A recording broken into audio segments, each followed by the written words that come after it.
There's an alternative. You could always tie me up onto the spider's web and leave me there for everybody to see. There, I had done it. I looked into Mistress's eyes to gauge her reaction.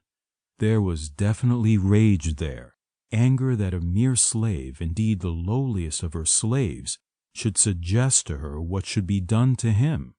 I expected that and took that risk when I made the suggestion, but I think there was a glimmer of something else in her eyes. I believe she was also intrigued at the prospect of seeing her slave tied up in the spider's web, and that the idea of it appealed to her. Her voice was strict and admonishing. "So, Nano, you want to be tied onto this web of ropes, do you?" She fixed her gaze meaningfully onto me. "You should be very careful what you wish for, slave.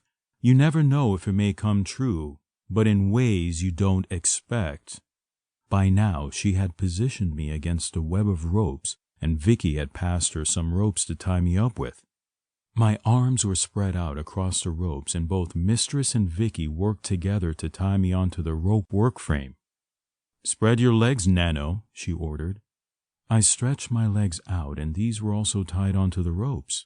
As Mistress was tying my body onto the ropes, she faced me, her eyes glittering with malice. "So, you want to be on display, do you? Do you see that slave, Vicky? He wants to be put on show for everybody to see. He wants to be the center of attention, doesn't he? Well, we'll see how much he likes being that, won't we?" "Yes, madam," Vicky agreed.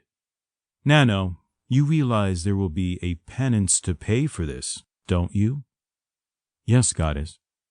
"When you next return to my dungeon, I will put you away. I will put you in my isolation box and leave you.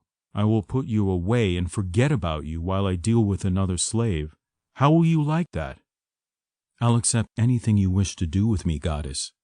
She had stopped working with the ropes and stared at me. "It won't be very nice for you, will it, slave? Locked away in the darkness, alone and neglected?" "No, goddess." Mistress and Vicky had finished their work and stood back to admire the image of this slave hanging onto the rope web. I was conscious of people looking on in the background, watching the scene unfold, but I didn't feel self-conscious.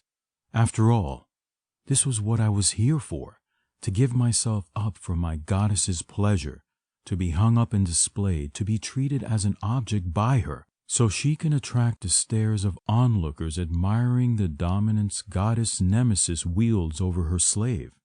And Mistress was the spider. She was the black widow spider looming over me in her black PVC catsuit, a black fetish spider stalking her trapped prey and playing with it. And I was trapped and helpless, in no position to do anything but be devoured by her.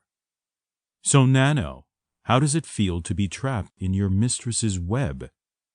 "I feel like a tiny, insignificant fly goddess, trapped and completely at your mercy." Mistress was brandishing her flogger threateningly. She whipped the end of my cock with its tip. A pain shot through me. She laughed. She licked my cock again with the whip, and my body shuddered in response. But there was no escape while I was restrained in the rope web. "I warned you to be careful what you wish for, didn't I, Nano? Because you never know how it's going to turn out for you."